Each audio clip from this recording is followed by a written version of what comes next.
হরে কৃষ্ণ। সকলকে পবিত্র রোপণী একাদশী ব্রতর অনেক অনেক শুভেচ্ছা। আমাদের সকলের এই একাদশী ব্রত পালন করা উচিত। আর একাদশী ব্রত সম্পূর্ণ ফল তখনই লাভ হয় যখন আমরা একাদশী ব্রত মাহাত্ম্য কথা আস্বাদন করব। তো আজকে আমরা এই পবিত্র রোপণী একাদশী ব্রত মাহাত্ম্য কথা আস্বাদন করব। আপনারা সকলে বেশি বেশি করে শেয়ার করে দেবেন, যাতে এই কথা আরো অনেকের কাছে পৌঁছে যায়, তারাও যেন এই লাইভে যুক্ত হতে পারে, তারাও যেন একাদশী ব্রতর মাহাত্ম্য কথা শ্রবণ করতে পারে। আপনার প্রচারের সাথে সকলে বেশি বেশি করে শেয়ার করে দিন। এই একাদশী ব্রত ধারে ধারে সমস্ত দিক থেকেই বড়। যেমন সমস্ত কিছুর মধ্যে শ্রেষ্ঠ আছে, ঠিক তেমনি ব্রতর মধ্যে সর্বশ্রেষ্ঠ ব্রত হলো এই একাদশী ব্রত। এই ব্রতর কুঠারে আমাদের সমস্ত পাপ বিনষ্ট হয়ে যেতে পারে।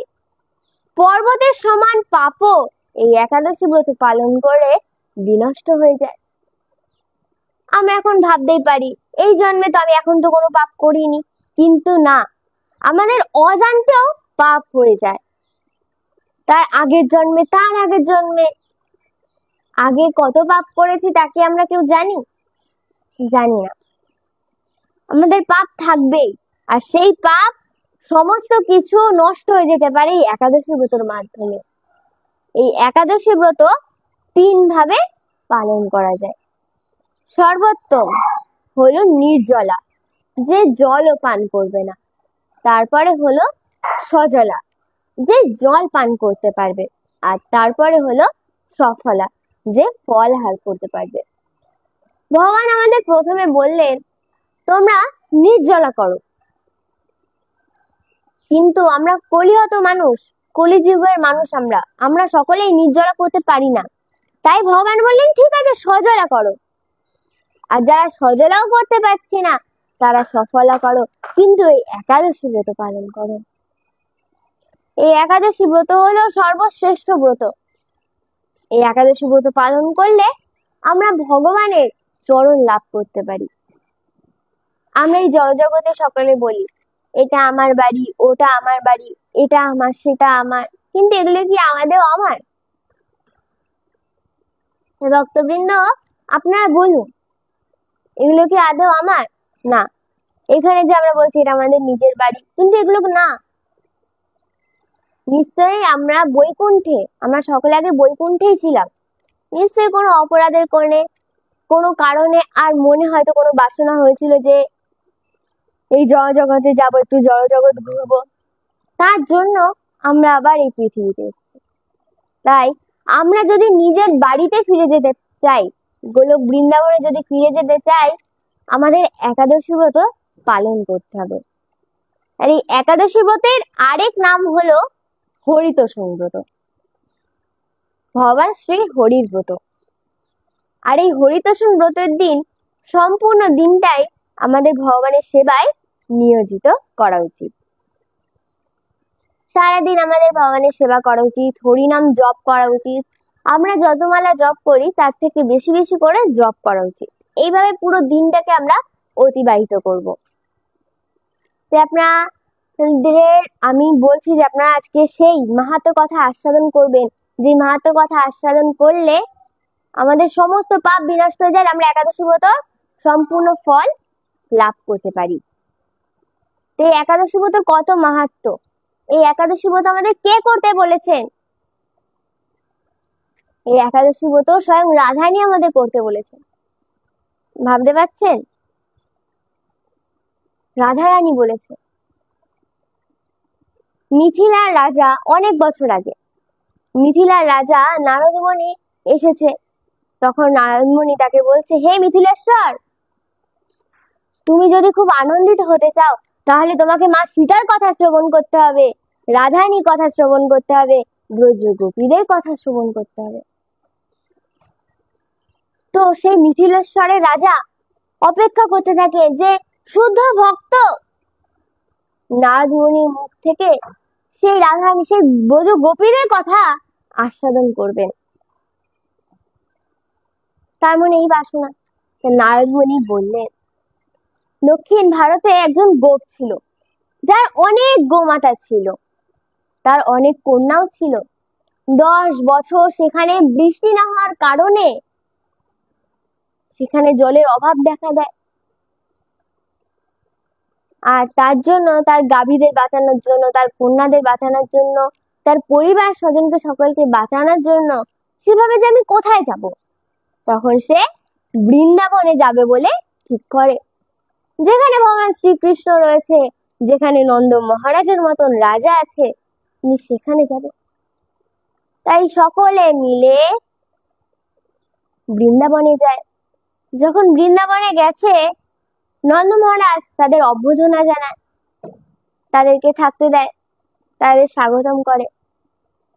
তো তারা ওখানে অতি আনন্দে দিন যাপন করতে থাকে।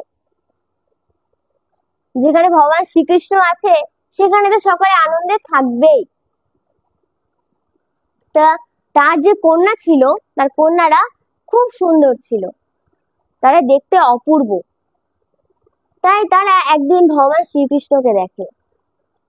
তো ভগবান শ্রীকৃষ্ণকে দেখে তারপর তারা মোহিত হয়ে যায়, যে এত সুন্দর বালক দেখে তারা মোহিত হয়ে যায় ভগবান শ্রীকৃষ্ণের প্রতি। তারা নানা ভাবে সন্তুষ্ট করতে চায় ভগবান শ্রীকৃষ্ণকে, কিন্তু তারা সন্তুষ্ট করতে পারছে না। কিন্তু তারা জানতো যে ভগবান শ্রীকৃষ্ণের প্রিয় একজন আছে, যে হচ্ছে শ্রীমতী রাধারানী। তাই তারা সকলে মিলে ঠিক করে যে তারা রাধারানীর কাছে যাবে, যে ভগবান শ্রীকৃষ্ণকে কিভাবে সন্তুষ্ট করবে তারা। এই উপায় একমাত্র রাধারানী বলতে পারবে। তাই তারা সকলে মিলে রাধারানীর কাছে যায়। তখন রাধারানীকে গিয়ে বলে, হে রাধে, হে রাধারানী, ভগবান শ্রীকৃষ্ণ তোমার উপর মোহিনী, যে সকল জগৎ যার উপর মোহিত হয়ে যায়, আর সে তোমার উপর মোহিত হয়েছে।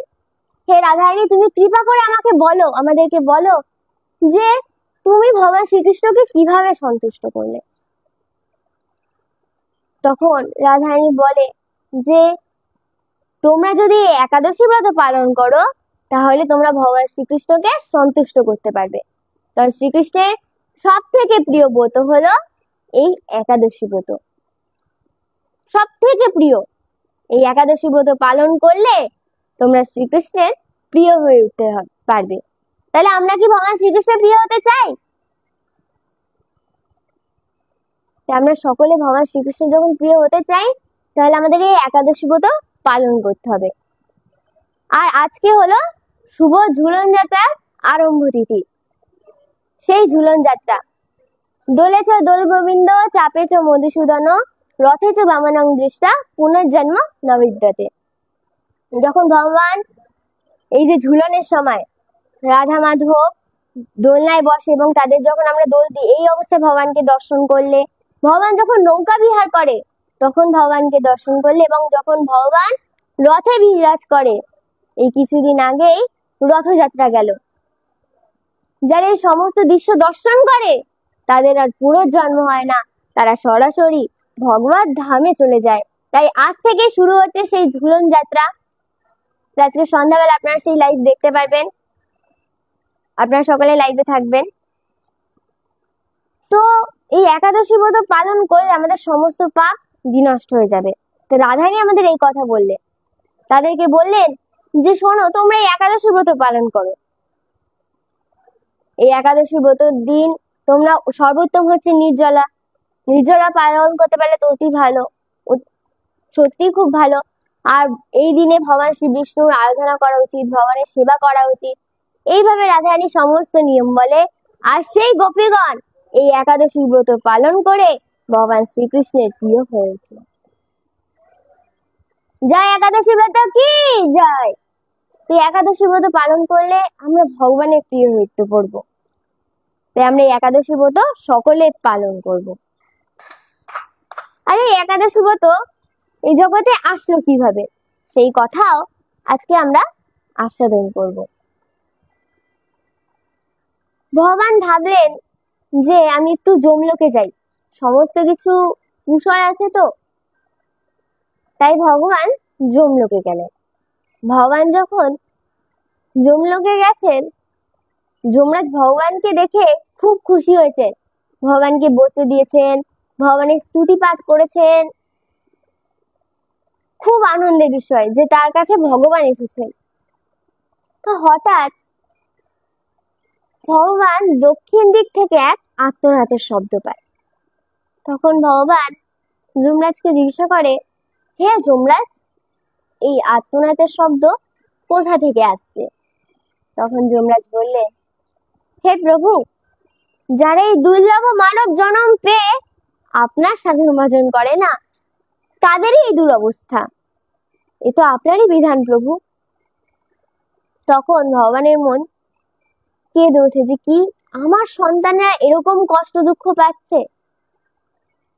তখন ভগবান বললেন, যারা এই একাদশী ব্রত পালন করবে তাদের আর এই নরকে আসতে হবে না, তারা সরাসরি আমার কাছে চলে আসবে। ভগবান আমাদের কত কৃপা করে দিল। ভাবুন, আমাদের জন্য এই একাদশী ব্রত দিয়ে দিল। তাই আমরা এই একাদশী ব্রত পালন করলাম। এই পৃথিবীর মানুষ আমরা তো খুব চালাক, তাই না? সকলে একাদশী ব্রত পালন করছি আর ভগবত ধামে চলে যাচ্ছি। তো ভগবান যেমন আমাদেরকে সৃষ্টি করেছে, ঠিক তেমনি আরো একজনকে সৃষ্টি করেছে। তার নাম হলো পাপ পুরুষ, যার প্রত্যেকটি অঙ্গ প্রত্যঙ্গে শুধু পাপ আর পাপ। সে ভগবানের কাছে গেছে, গিয়ে ভগবানকে প্রণাম করেছে। ভগবান বলেছে, পাপ পুরুষ, হঠাৎ তুমি? তখন পাপ পুরুষ বলছে, হ্যাঁ প্রভু, আমি। প্রভু, আপনি যে পৃথিবীর মানুষের জন্য এই একাদশী ব্রত সৃষ্টি করেছেন, তারা সকলে একাদশী ব্রত পালন করছে আর আপনার কাছে চলে আসছে। কেউ তার পাপের আশ্রয় নেই প্রভু। আমি কেমন রাজা যে রাজার কাছে কোনো প্রজাই নেই? তখন ভগবান ভাবলেন, সত্যিই তো, আমি তো ওকেও সৃষ্টি করেছি। তখন ভগবান বললেন যে ঠিক আছে, যারা এই একাদশী ব্রতের দিন পঞ্চরবি শস্য গ্রহণ করবে তারা পাপের আশ্রয় যাবে। তুমি এই একাদশী ব্রতের দিন পঞ্চরবি শস্যের মধ্যে প্রবেশ করবে। এই একাদশী ব্রতের দিন আমাদের কি খাওয়া উচিত না? পঞ্চরবি শস্য, ধান, গম, যব, ভুট্টা, সরিষা। এই পঞ্চরবি শস্য আমরা একাদশী ব্রতের দিন গ্রহণ করব না, কারণ এই একাদশী ব্রতের দিনই এর মধ্যে পাপ পুরুষ বিরাজ করে। আর যদি আমরা এই একাদশী ব্রতের দিন পঞ্চরবি শস্য গ্রহণ করি, তাহলে আমরা পাপের আশ্রয় চলে যাব। তাই একাদশী ব্রতের দিন কেউ পঞ্চরবি শস্য গ্রহণ করব না। আর একাদশী ব্রত সম্পূর্ণ একদম ভালোভাবে পালন করলাম, কিন্তু পরের দিন দ্বাদশী তিথিতে সঠিক সময়ের মধ্যে পালন করলাম না, তাহলে কিন্তু একাদশী ব্রত সম্পূর্ণ ফল আমরা লাভ করব না। তাহলে একাদশী ব্রত করাটাই পুরো বৃথা হয়ে যাবে। তাই একাদশী ব্রত সঠিক সময়ের মধ্যে আপনারা পালন করে নেবেন। তা আমরা সেই একাদশী ব্রতর মাহাত্ম্য কথা আস্বাদন করব। চলুন সেই পবিত্র আর রোপণী একাদশী ব্রতর মাহাত্ম্য কথা আমরা আস্বাদন করি। একদিন মহারাজ যুধিষ্ঠির ভগবান শ্রীকৃষ্ণকে জিজ্ঞাসা করলেন, হে প্রভু, শ্রাবণ মাসের শুক্লপক্ষের একাদশীর নাম কি? তা কৃপা করে আমাকে বলুন। শ্রীকৃষ্ণ বললেন, হে মহারাজ, এখন আমি সেই পবিত্র ব্রত মাহাত্ম্য বর্ণনা করছি, মনোযোগ দিয়ে তা শ্রবণ করুন। এই মাহাত্ম্য কথা শ্রবণ মাত্রেই আমরা বাজপেয় যজ্ঞের ফল লাভ করতে পারবো। প্রাচীন কালে দাপর যুগের শুরুতে মহিজিৎ নামে এক বিখ্যাত রাজা ছিলেন। তিনি মাহেশমতি নগরে রাজত্ব করতেন। কিন্তু দুঃখের বিষয় এই যে তার মনে বিন্দু মাত্র শান্তি ছিল না, কেননা তিনি ছিলেন অপুত্রক। পুত্রহীনে ইহলোক পরলোক কোথাও সুখ হয় না। এই রূপ চিন্তা করতে করতে বহু দিন কেটে গেল, কিন্তু তবুও পুত্র মুখ দর্শনে রাজা বঞ্চিতই রইলেন। নিজেকে অত্যন্ত দুর্ভাগা মনে করে রাজা চিন্তাগ্রস্ত হলেন। রাজা চিন্তিত হয়ে পড়লেন।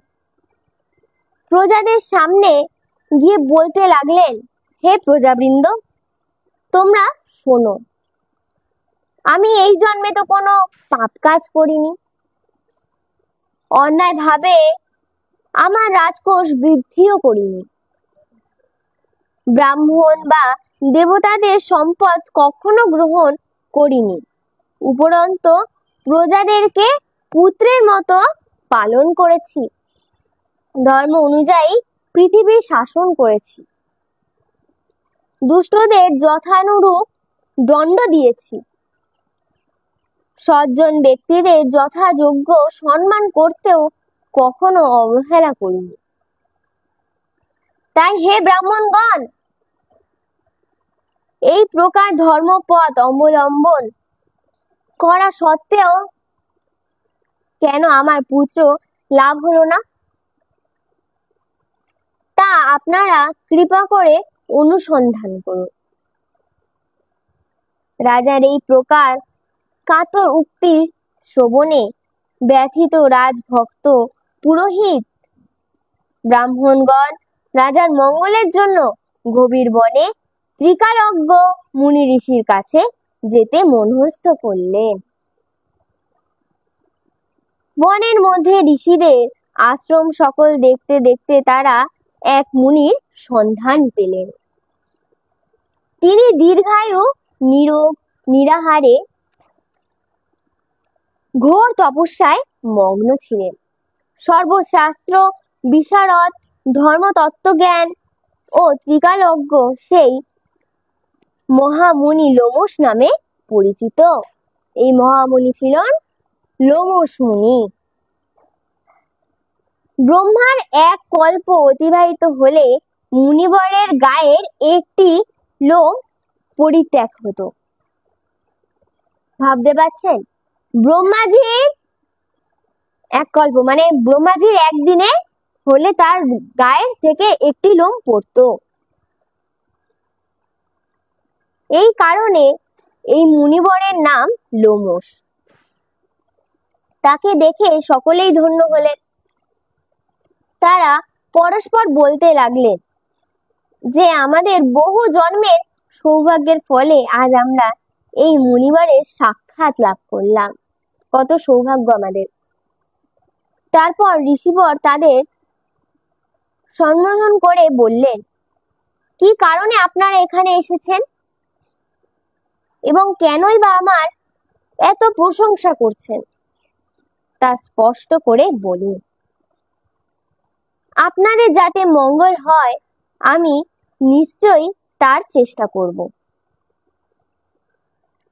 ব্রাহ্মণেরা বললেন, হে ঋষিবর, আমরা যে উদ্দেশ্যে এখানে এসেছি আপনি তা কৃপা করে শুনুন। এই পৃথিবীতে আপনার মতন শ্রেষ্ঠ ব্যক্তি আর কোথাও নেই।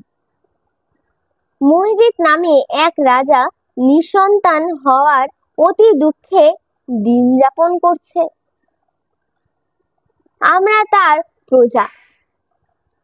তিনি আমাদেরকে পুত্রের মতন পালন করেন, কিন্তু তিনি পুত্রহীন বলে আমরাও সবাই মর্মাহত। তার দুঃখ দূর করতে আমরা এই বনে প্রবেশ করেছি।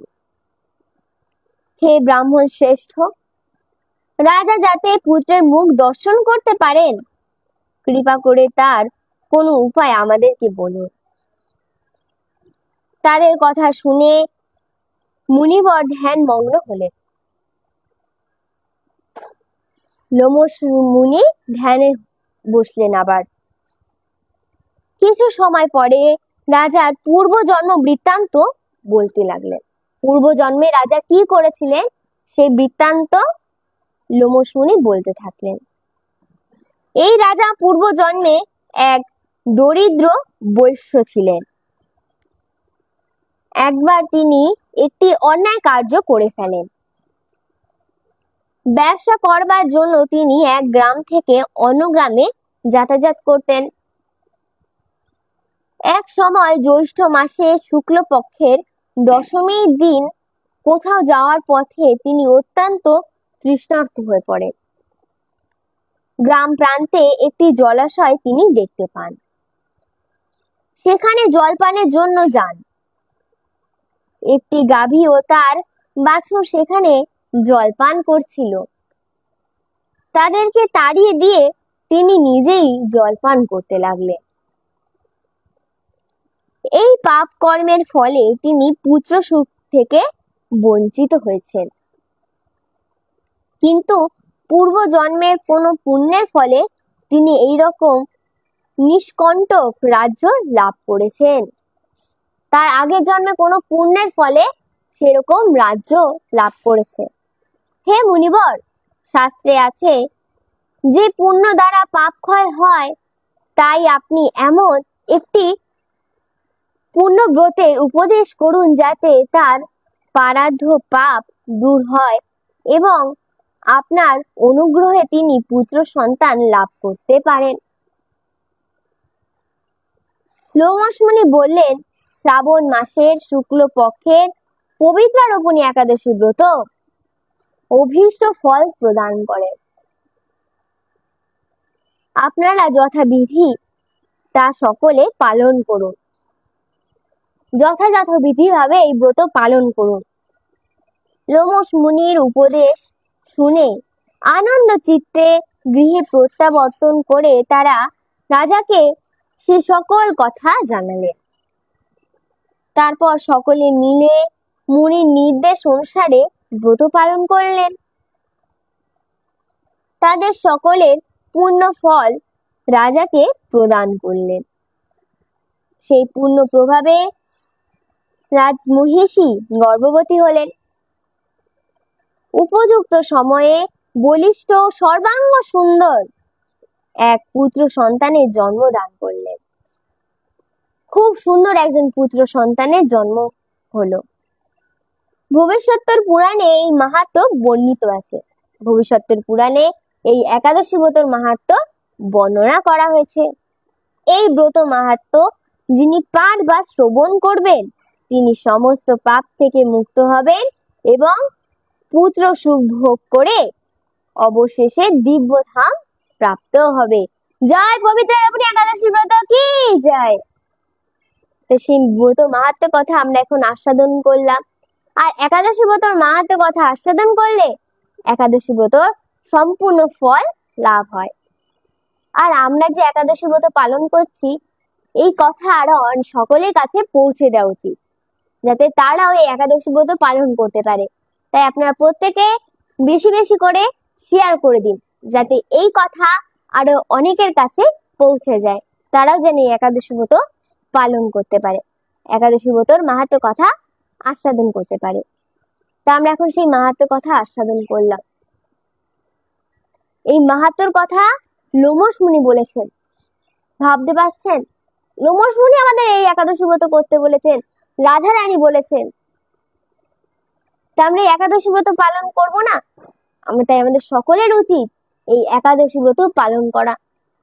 8 থেকে 80 সকলেরই এই একাদশী ব্রত পালন করা উচিত। আর বেশি বেশি করে জপ করা উচিত। যদি আমরা জপ করি তাহলে আমরা ভগবানকে লাভ করতে পারবো। আমরা একটাই উপায় আছে উদ্ধার হওয়ার, আমরা ভগবত ধামে যাওয়ার একটাই উপায়, একাদশী ব্রত পালন করা আর হরিনাম জপ করা। আমরা ধ্যান যোগ তপস্যা করে ভগবানকে লাভ করতে পারবো না। আমাদের কটি যুগ? 4টি যুগ, সত্য, ত্রেতা, দাপর, কলি। এই 4টে যুগে কলিযুগকে সকল ঋষিমুনিরা সর্বশ্রেষ্ঠ বলছে। কিন্তু কেন? কারণ এই যে 3টি যুগ সত্য, ত্রেতা, দাপর, এই 3টি যুগে ধ্যান যোগ তপস্যা করে অনেক কষ্ট করে ভগবানকে লাভ করতে হতো। কেউ কেউ লাভ করতে পারতো আর কেউ কেউ লাভ করতে পারতো না। কিন্তু ভগবান এতই কৃপালু, তখন তো সকলের আয়ু অনেক ছিল, কিন্তু এই কলিযুগে আমাদের মাত্র 100 বছর আয়ু। কিন্তু আমরা সকলে 100 বছরও বাঁচি না। খুব কম মানুষই আছে যারা 100 বছর অবধি বেঁচে থাকে। তে আমরা ধ্যান যোগ তপস্যা করব কি করে? আমরা ধ্যান করব কি, যোগ করব কি, আর তপস্যাই বা করবো কি? কারণ আমাদের আয়ু তো একদম স্বল্প। তাহলে আমরা কিভাবে ভগবানের চরণ লাভ করব? ভগবান ধামে কিভাবে ফিরে যাব? ভগবান আমাদের এই হরিনাম দিয়েছে, গোলকের প্রেম ধন হরিনাম সংকীর্তন। এই হরিনামের দ্বারা আমরা ভগবানকে লাভ করতে পারি। তাহলে ভাবুন, এই কলিযুগে ভগবান আমাদের কত কৃপা করেছে, কিন্তু তাও আমরা হরিনাম করছি না, এই একাদশী ব্রত পালন করছি না। তাহলে কিরকম হচ্ছে? এটা ভগবান আমাদের এত কৃপা করে দিয়েছে, কিন্তু তাও ভগবানের কথা আমরা শুনছি না। তাই আমাদের একাদশী ব্রত পালন করা উচিত। এই একাদশী ব্রত পালনের মাধ্যমে আমরা ভগবত ধাম প্রাপ্ত হতে পারি, নিজের গৃহে ফিরে যেতে পারি। সকলেই একাদশী ব্রত পালন করতে পারে। একজন বালক ছিল, পঞ্চবর্ষীয় বালক, যে খুব ছোটবেলা থেকেই সে একাদশী ব্রত পালন করে। সে একাদশী ব্রত পালন করে, শ্রীহরির আরাধনা করে, আর সকলকে বলতে থাকে যে তোমরা এই একাদশী ব্রত পালন করো। একাদশী ব্রত হলো সর্বশ্রেষ্ঠ ব্রত, এই ব্রত পালন করলে আমাদের সমস্ত পাপ বিনষ্ট হয়ে যায়। এইভাবে সে সকলকে বলতে থাকে, সকলকে উৎসাহ দেয় একাদশী ব্রত পালন করার জন্য। তো তার পিতা এরকম দেখে ভাবে যে ওকে একাদশী ব্রত সম্বন্ধে এত কিছু কে বললো, ও কোথা থেকে জানলো?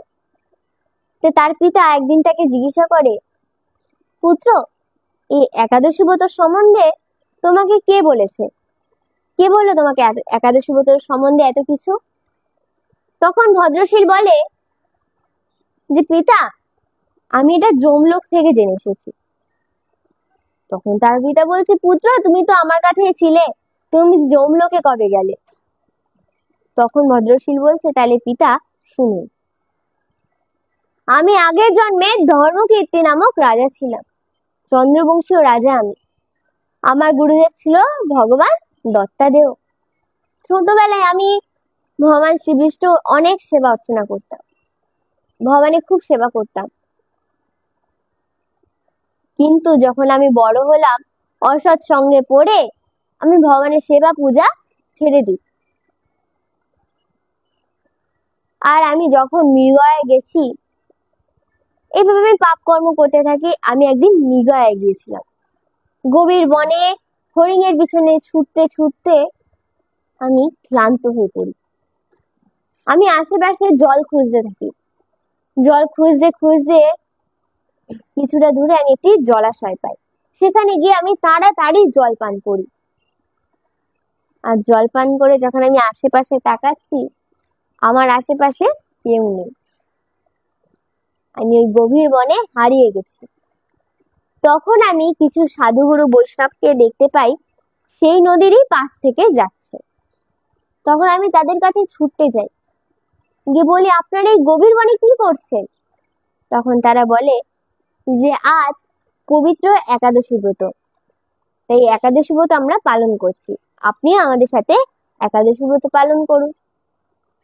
তো সে ভদ্রশীল বলছে যে তখন আমি তাদের সাথে একাদশী ব্রত পালন করতে থাকি, সারা দিন উপবাস থাকি। আর পরের দিন সারাদিন উপবাস থাকার কারণে, ক্লান্ত পরিশ্রান্ত থাকার কারণে আমার মৃত্যু হয়।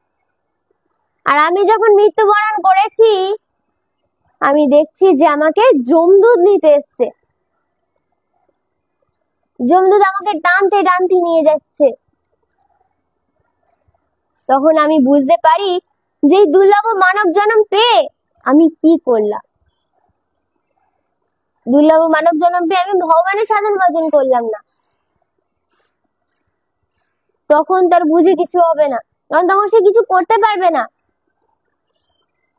যমদূত তাকে এবড়ো খেবড়ো রাস্তা থেকে নিয়ে যাচ্ছে টানতে টানতে, গিয়ে যমরাজের সামনে দাঁড় করিয়েছে।